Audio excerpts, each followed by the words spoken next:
o tiroteio ou o suposto sequestro por algumas pessoas em uma van, que não foi confirmado. Não conseguimos verificar isso de forma alguma, e na verdade confirmamos justamente o contrário.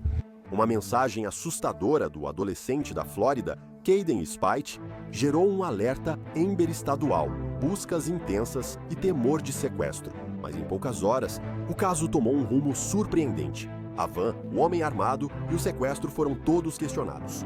Vamos analisar as reviravoltas desse caso bizarro e rápido, com um investigador local que tem informações exclusivas sobre o que pode ter ocorrido. Bem-vindo ao Sidebar da Law and Crime. Sou Jesse Weber. Esse caso começou só com uma mensagem de texto assustadora. É uma mensagem que nenhuma mãe poderia imaginar receber de seu filho. Eu preciso de ajuda. 4 hispânicos em uma van branca, um motorista, fui baleado. Consegue imaginar receber isso? Essa foi a mensagem que o adolescente da Flórida, de 17 anos, Caden Spite, aparentemente enviou para sua mãe na quinta-feira, 25 de setembro. Em poucas horas, as autoridades emitiram um alerta Amber estadual. Delegados do condado de Marion mobilizaram helicópteros, unidades caninas e patrulha. As redes sociais rapidamente se encheram de pedidos desesperados da família, amigos e vizinhos. Essa história explodiu. Vou te contar. A história mudou completamente, porque enquanto as autoridades buscavam uma van branca com 4 homens armados, alguém avistou Caden. E o que eles viram não combinava com a mensagem assustadora que ele aparentemente tinha enviado. Isso só aumentou um mistério já estranho e crescente. Mas afinal, o que aconteceu? Vamos analisar. Na quinta-feira, por volta das 16, policiais atenderam denúncia de adolescente desaparecido, supostamente ligado a tiroteio, próximo ao bloco 12.800 da Southwest Highway 44 em Donnellan, condado de Marion. E no local, eles encontram um veículo pertencente a Caden Spite. Mas Caden não estava lá, não foi encontrado em lugar nenhum, e quase imediatamente foi quando o caso se agravou. O Departamento de Aplicação da Lei da Flórida, emitiu um alerta Amber no Facebook. Alerta para Caden Spite, homem branco, 17 anos, 1,83 metros, 68 quilogramas, cabelo e olhos castanhos. Visto pela última vez na área citada, ele pode estar com 4 homens desconhecidos, possivelmente hispânicos, em uma van clara. Se o localizar, não se aproxime e ligue para o 911 Spite. Foi visto por último com camiseta e jeans azuis. Ele era considerado em perigo, possivelmente vítima do tiroteio, certo? A história era assustadora. Um adolescente baleado, forçado a entrar em uma van, 4 sequestradores fugindo. O pânico rapidamente se espalhou pela internet. E no centro de tudo isso estava uma suposta prova. A mãe de Caden, Annie Spite, compartilhou a mensagem alarmante que disse ter recebido diretamente de Caden, que dizia, de novo, preciso de ajuda. 4 hispânicos em uma van branca, um motorista, fui baleado. Essa única mensagem de texto alimentou o pânico inicial e levou os policiais a acreditarem que Caden havia sido sequestrado.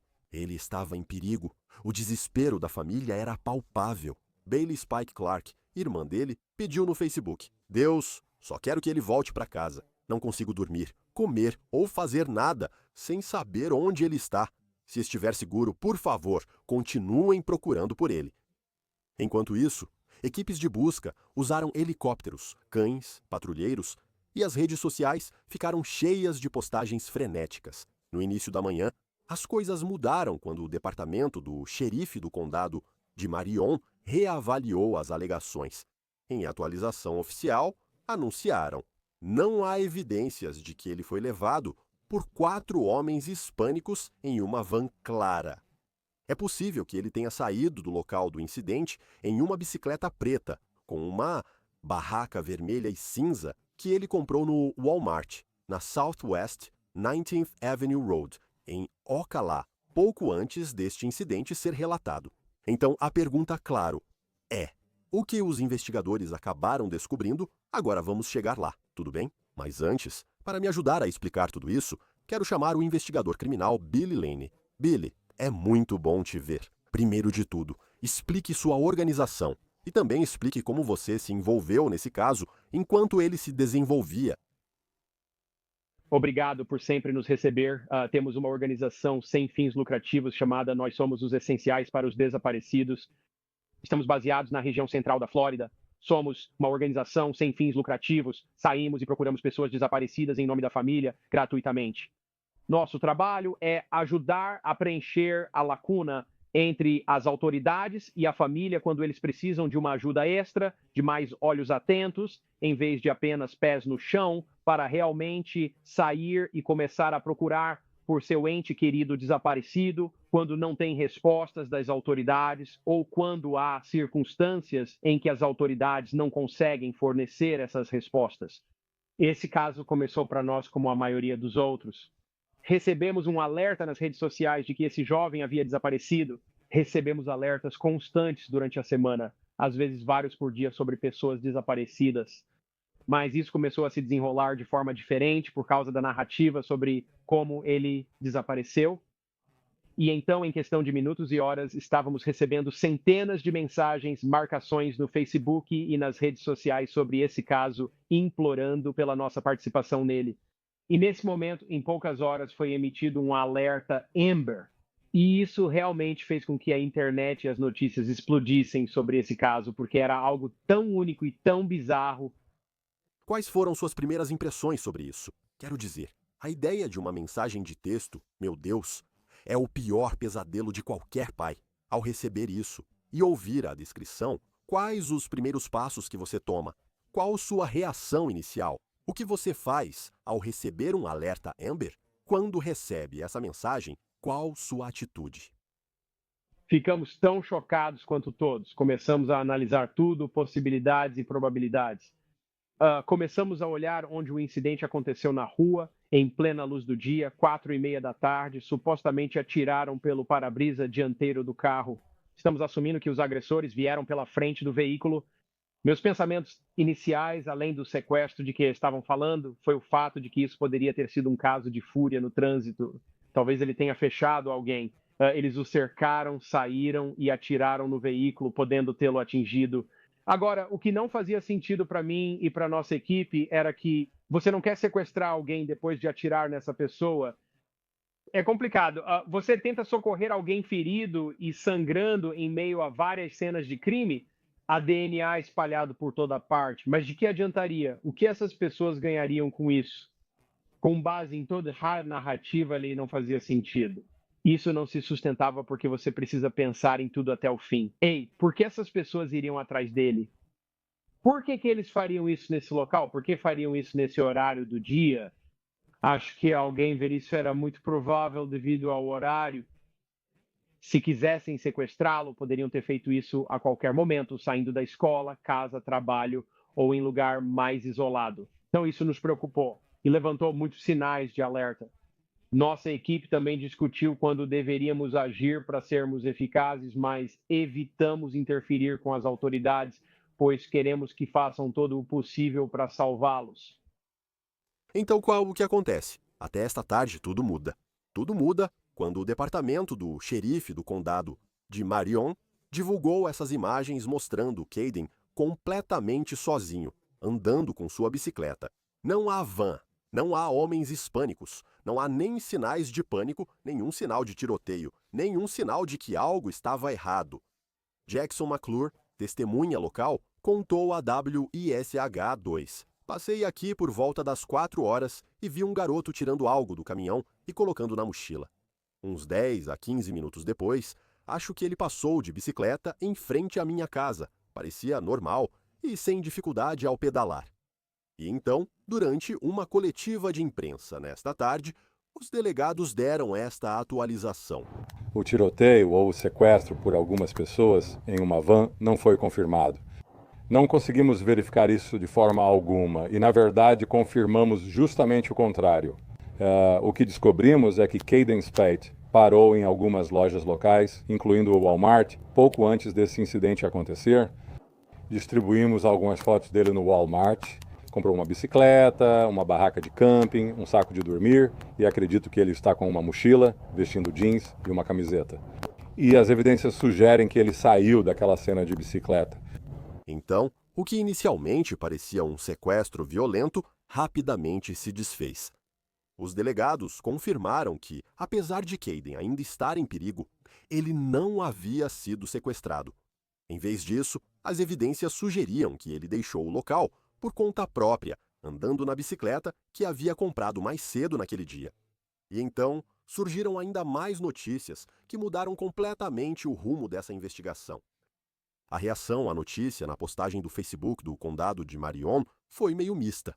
Um usuário escreveu: "Honestamente, eu estava achando suspeito ele mandar mensagem para um familiar dizendo que estava em perigo, em vez de ligar para a família ou até mesmo para a polícia pedindo ajuda se ele realmente estivesse em perigo. Espero que seja mais um caso de fuga do que de sequestro, porém." Outros demonstraram preocupação constante e orações. "Ainda assim, vou continuar atento, não importa o que aconteça. Eu gostaria disso, se fosse meu filho, orando para que ele esteja seguro e volte para a família." Após a reviravolta, veio o alívio quando o departamento do xerife do condado de Marion divulgou a atualização. Kayden foi localizado em segurança em Williston. A investigação ainda está em andamento. Mais atualizações serão fornecidas assim que estiverem disponíveis. Certo? Agora, Billy, o que você acha disso? O que você acha dessa atualização? É preocupante. Às vezes é desanimador porque você pensa que o que você vê e as circunstâncias às quais você está respondendo, todo mundo aceita pelo valor de face. E, sinceramente, acho que o que me incomodou e incomodou nossa equipe foi se ele conseguiria enviar aquela mensagem de texto antes que os agressores conseguissem se aproximar do carro dele para tirá-lo do veículo. Ele teve presença de espírito para conseguir escrever e enviar aquela mensagem de texto antes que eles o alcançassem, ou a outra preocupação era que o telefone estava quebrado. Então, os agressores que supostamente o tiraram do veículo foram eles que enviaram aquela mensagem de texto e talvez estavam tentando despistar as autoridades. Talvez eles tenham inventado tudo e não fizeram isso, não era verdade. Talvez aquelas pessoas de quem eles estavam falando, os 4 homens hispânicos e a van branca, fossem só uma distração total. A polícia persegue um fantasma e realmente entra em uma caminhonete vermelha, seja lá quem for. Por isso nos preocupamos ao analisar essas questões. Mas aí descobrimos que ele comprou a bicicleta com antecedência e que ele subiu na bicicleta e foi embora. E então essa situação se desenrolou do jeito que aconteceu. É perturbador e desanimador. E infelizmente eu acho que isso afeta o público porque é um caso de alarme falso e nós não queremos isso. Que o público pense que passamos por todo esse drama emocional com essa família à toa, sabe? Porque o público nos ajuda. Isso ajuda as autoridades que estão sempre atentas e observando como este senhor que parece ter passado de bicicleta, sabe? Isso é uma pista importante. E quem encontrou o vídeo, que acredito ter sido o departamento do xerife, fez um trabalho incrível. Os parabéns vão para eles porque persistiram. Eles não desistiram. Eles seguiram investigando esse caso até obter alguma resolução. O que acontece agora na investigação? Eles precisam de respostas sobre o ocorrido. Como será? Poxa, cara, acho que vai ser uma longa conversa com o rapaz, perguntar por que ele fez isso, o que aconteceu, talvez voltar ao celular dele, tentar descobrir se ele foi manipulado. Pode haver algum nível de exploração aqui que a gente não sabe. Talvez alguém o tenha convencido a isso por algum motivo. Então a gente simplesmente não sabe a história completa. E eu sugeriria a todos que não tirem conclusões precipitadas até sabermos toda a história e descobrirmos exatamente o que aconteceu. Quero dizer que sou grato e nossa equipe também. E somos gratos a Deus por ter dado a esse jovem mais um dia para estar aqui na Terra conosco, porque há muitas dessas histórias que acabam sendo trágicas. Derramamos lágrimas, não de tristeza, mas de gratidão por ele ainda estar conosco. Seja qual for a situação, as autoridades investigarão. Confio que a família saberá lidar. Mas, neste momento, acredito que a família, principalmente, precisa de um tempo para lidar com o que quer que esteja acontecendo, com qualquer crise pela qual ele passou ou qualquer situação que o levou a sair de casa. Ele parecia ser um ótimo jovem, com uma família muito solidária. Também achei interessante que mudaram, pelo que entendi, de sequestro para desaparecimento em situação de risco, mas com saída voluntária. Em outras palavras, certo, não é que o alerta acabou, o risco não acabou. Ainda preocupa que essa pessoa esteja desaparecida, possa estar em perigo ou com problemas. Só não é um caso de que ela foi levada, que ela foi sequestrada. Correto. Então, ele pode ter sido manipulado e atraído para fazer isso. Como você pode entender, a exploração em todo o país é sobre aliciar pessoas e fazê-las fazer algo que normalmente não fariam. Até tê-lo com você não sabe as circunstâncias. Ele pode ter comprado uma bicicleta ou uma barraca. E isso pode nos levar a concluir que talvez ele tenha saído voluntariamente da própria vida. Mas até você realmente encontrá-lo e ter certeza primeiro de que ele ainda está bem, porque você não sabe, pode ter sido outro cenário desconhecido. Ele poderia ter feito isso para ganhar tempo, ir a algum lugar, fazer algo que seria impensável. Olha, eu só estou feliz que ele está bem. Isso poderia ter sido uma situação radicalmente diferente. Uma conversa radicalmente diferente. Talvez não tivéssemos concluído tão rápido. Ainda há perguntas. As pessoas sempre terão opiniões, mas concordo com você. Vamos buscar os fatos e conhecer a história. Quero parabenizar a comunidade online e as autoridades pela rápida emissão do alerta Amber. Mas, novamente, estamos só felizes que ele esteja seguro. Vamos descobrir o que houve. E Billy Lane, obrigado pelo trabalho de você e sua equipe. Deus abençoe. Muito obrigado. Isso é tudo o que temos para vocês agora aqui no Sidebar. Pessoal, muito obrigado por nos acompanharem. E, como sempre, inscreva-se no YouTube, Apple Podcasts ou Spotify, onde ouvir podcasts. Me siga no X ou Instagram. Sou Jesse Weber. Até a próxima.